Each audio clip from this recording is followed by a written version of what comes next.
It's another edition of Time About the Movies, and today we're taking a look at the movies of April 30th, 1993.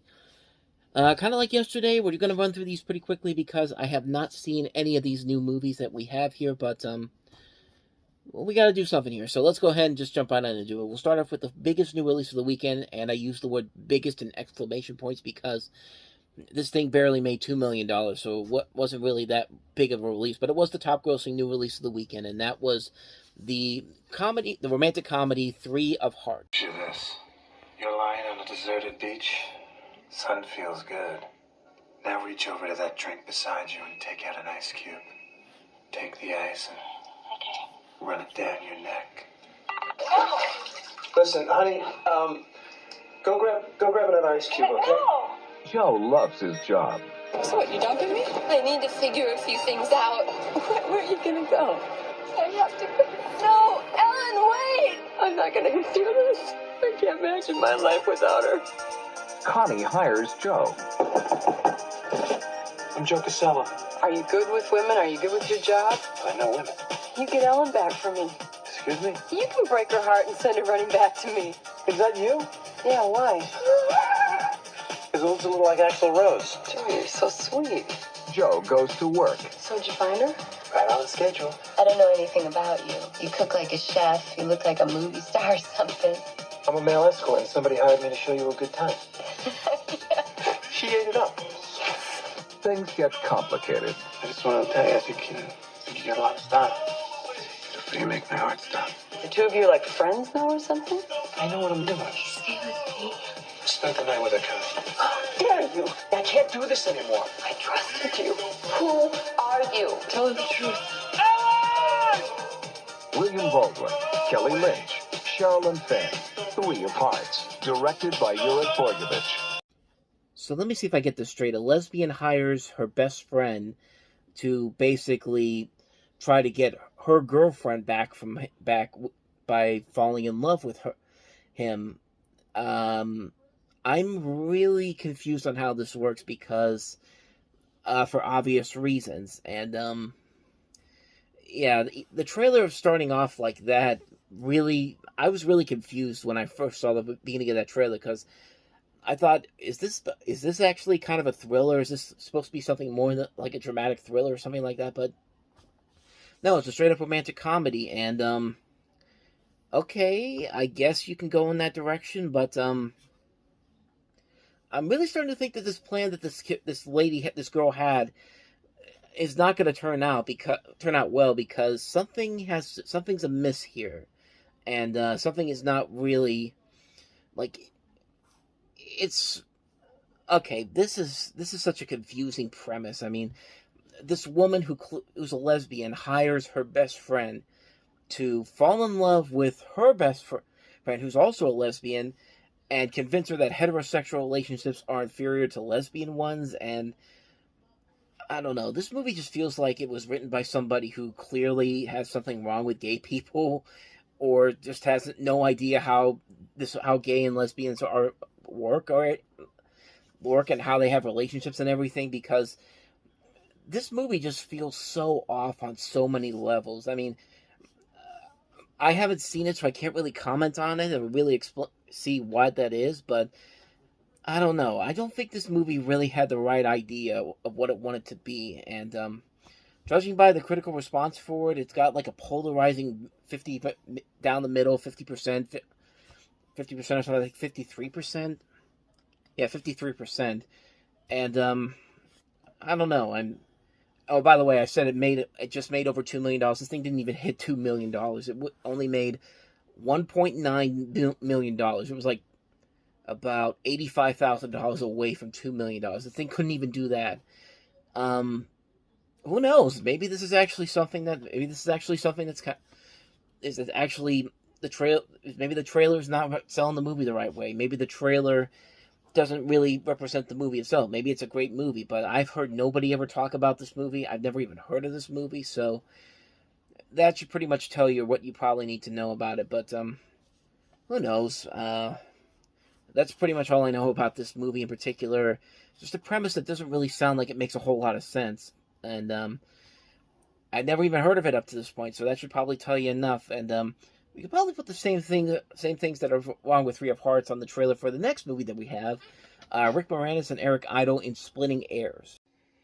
Once upon a time, there were two babies, Henry and Tommy, who were switched at birth. Read all about it, Piper. Henry grew up to become The 15th Duke of Bournemouth. while Tommy wound up. An old hippie. No, I'm an Asian. No kiss for your mom, Ranjit? They were the best of friends. Come on, let's see a show. Now, she was a great Hamlet. I just don't remember the banana scene in Hamlet. That's a tropical interpretation. Drunk again, sir. Until one day, It's okay, Butler, so are we. Tommy discovered You're adopted, all right? See? That's you. that Henry's family Remind me of my late husband. Of course, I haven't seen you naked. and his fortune I'd give anything to live here. should have been his. I'm the former baby. I should be Henry. Of course, it will be quite different Now, don't be jealous. if he was dead. So what do we do now? It's pretty obvious, isn't it? Somebody put helium in Henry's scuba tank.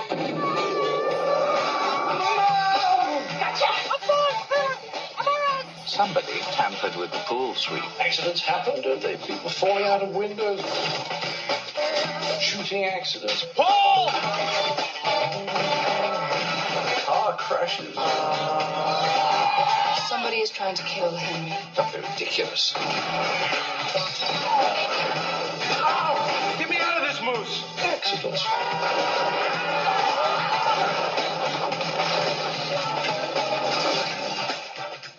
Join Rick Moranis, Eric Idle, Barbara Hershey, Catherine Zeta-Jones, and John Cleese in an explosive new comedy, Splitting Heirs.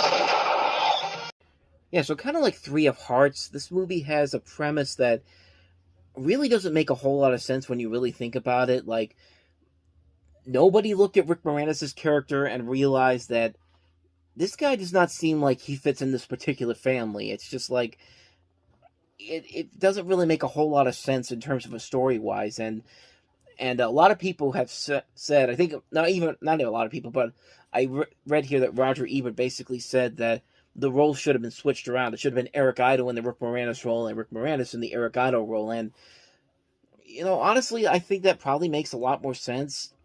Just the movie, this movie overall doesn't really look all that good, and I mean, Eric Idle can be really funny. So can John Cleese, who's in this movie, and it has a great cast: Moranis, Idle, Cleese, Barbara Hershey, Catherine Zeta-Jones, one of her early film roles. But yeah, this movie just doesn't really. It doesn't really look like the humor was also set for this. This looks like a movie that's maybe a British audience probably would have liked, but even then, I don't think the people in the United Kingdom really enjoyed this movie all that much, because I don't think it didn't do a lot of big business. I think it barely crossed $5 million, which is not very good for a comedy like this. And what's interesting is that this director, Robert Young, actually did another movie with Eric Idle and John Cleese, which was a much better movie, in Fierce Creatures, which was kind of the sequel to A Fish Called Wanda. It had a lot of the same people on board in that one. And it's not, while that's not quite as good as A Fish Called Wanda, it's a lot funnier than anything that I've seen from this particular trailer. It actually is a legitimately funny movie. But we'll get to that whenever we get to 97. But as far as this movie goes, it just feels like this movie really didn't have the right motivation, the right script, or the right casting to make this work. It's a movie that could have been, I think it's a trailer that definitely looks like something that could have been done a lot better. But just from that first trailer alone, I think they really, really missed the mark on this one. Again, who knows? Maybe the movie's actually kind of good. I don't know. But anyway, let's move on to the next movie, and that is Blood In, Blood Out. Or as it's called in the full title, Blood In, Blood Out, Bound by Honor. In the heart of the city, in the soul of its people, there is a power stronger than law. I have never been so proud in my life as today. A force deeper than friendship. I don't forget where I come from or who I am. That's what keeps me going every day. A passion greater than life. Who are you fighting? You're just fighting yourself! Those are my carnales, they're my family! I'm your family! bound them together in their youth, Let me see the color inside you. and now will drive them apart. This is the epic story of three brothers. Run, carnal, run! Fuck those locals forever, carnal. Let's go! One searched for truth in the law. You kill your own people! No! One expressed his passion through art. We'll be completely sold out by the end of the night. And one found power in prison. No one can stop us.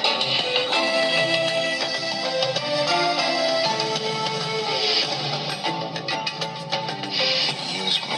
What about all the times you used me? From the director of An Officer and a Gentleman and the producer of La Bamba.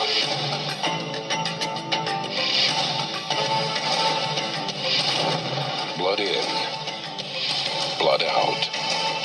That's a bond you can never break. So the title of this movie was called Blood In, Blood Out. That was the original title. Disney basically changed the name of it to Bound by Honor because they thought the original title might incite some more violence in eastern Los Angeles. You got to remember, this came out a year after the LA riots, and the studio was concerned about the potential effect the film could have on Los Angeles following those riots, and also considering that the Rodney King civil rights verdict trial was going to be handed down around the same time this movie came out. So they actually delayed this film in LA until after the verdict came out, after May 21st. And basically they put this movie out and had no plans to release the film any further, as they thought that a crossover appeal with non-Hispanic audiences was not apparent. But really, when you really think about this, think about everything that was going on at that point. It was coming up a year after the LA riots, and not only that, you had to deal with the fear that more riots were going to happen because the verdict from the civil rights trial was going to come out. And they basically didn't even bother to think to themselves, maybe we should wait until after the verdict comes out and maybe wait a couple of more months before we actually put this movie out. They put this out knowing that they were coming out a year after the riots, and they knew that this was coming out around the time this verdict was coming out. So the movie was already destined to fail pretty much on that front. And even Taylor Hackford, the director of this, stated that he was very unhappy with the decision to change the title around, as he thought that the film's message was the exact opposite of the one that the studio feared could be transmitted. And it just doesn't feel like that was the right call on it. The right call wasn't made on any of these circumstances. And like I said, as far as the movie is concerned, I can't really comment on it too much, but I do know certain things about this movie, and judging by the stuff I've seen, I don't think this movie was even going to be... I don't think this movie's any good, because there are some lines in this movie that sound so ridiculous, like this one in particular.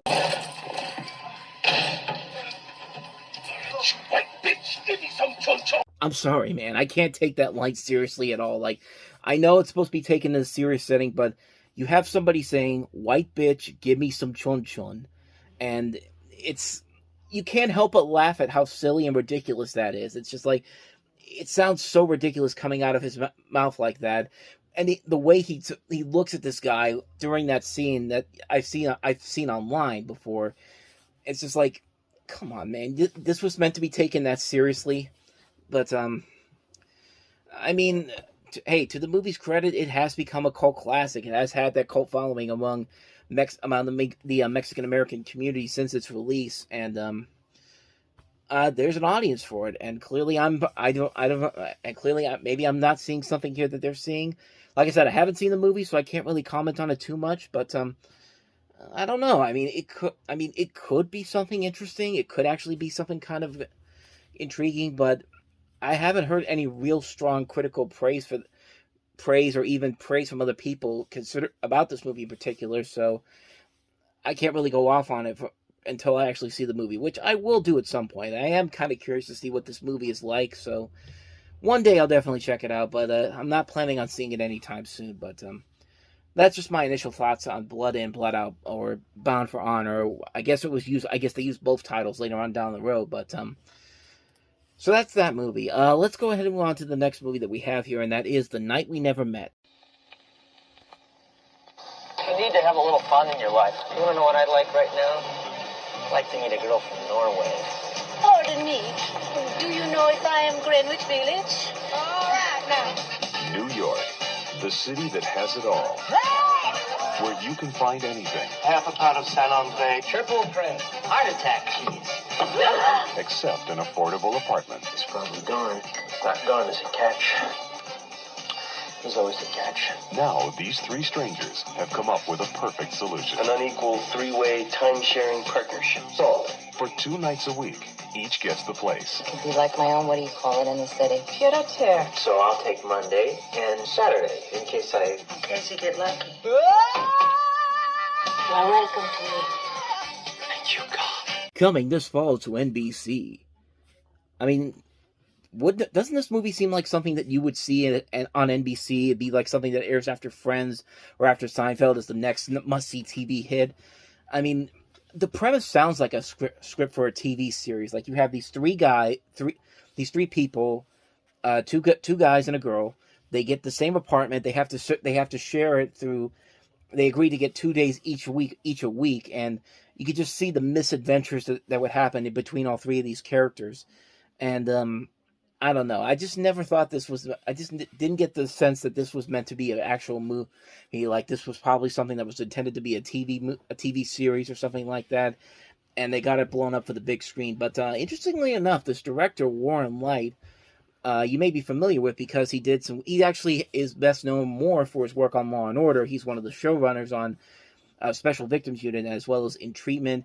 He also worked on the very underrated FX series Lights Out, and also did Criminal Intent. So this is a well-known director, and it's got a pretty good cast too. Matthew Broderick, Annabella Sciorra, Jean Triplehorn, Justine Bateman, Christine Baranski, Doris Roberts, Greg German, Louise Lasser, Billy Campbell, Louis Black, Naomi Campbell, Biddy Schramm from Monk, Catherine Lloyd Burns from Malcolm in the Middle, Michael Imperioli, Gary Shandling's in this movie.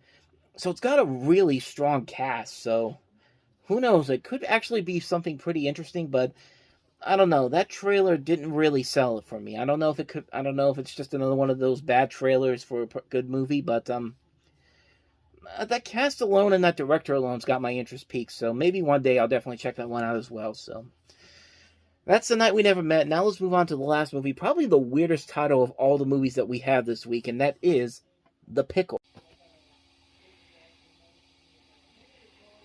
Director Harry Stone always wanted to make the great American movie. Action!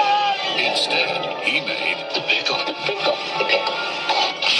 Columbia Pictures presents Rob Gorgeouslow and Molly Ringwald flying to the moon on a pickle. Danny Aiello A flying pickle? Whoosh. in a Paul Mazursky film. Pickle juice! The Pickle, rated R. So Danny Aiello plays a film director who used to be a very powerful film director whose recent string of flops has forced him to make a commercial piece that is artistically uninspired. The absurdity of the film within the film satirizes big-budget Hollywood pictures, with the rest of the story serving as a character study of fictitious film director Harry Stone, which is who Aiello plays. And considering that this is directed by Paul Mazursky, who used to be a pretty prominent director with stuff like Moscow on the Hudson, Down and Out Beverly Hills, Enemies of Love Story, An Unmarried Woman, and he was kind of in the middle of that stretch of really bad movies. Kind of interesting that he makes this movie, but the movie was not a success, and he's never directed another film based off of his screenplay again after this one. The ideas look like they're here in this trailer, but considering I've never heard of this movie, chances are the movie is probably not any good, despite the cast that it has. I don't know. It could be something. It could be interesting, but I don't know. I don't think it's anything worth it. Mostly because I've never even heard of it until right now, and that's usually not a very good sign. So yeah, that's The Pickle for you. And with that said, we wrap up another edition of Time About the Movies. We finally jump into the summer '93 season.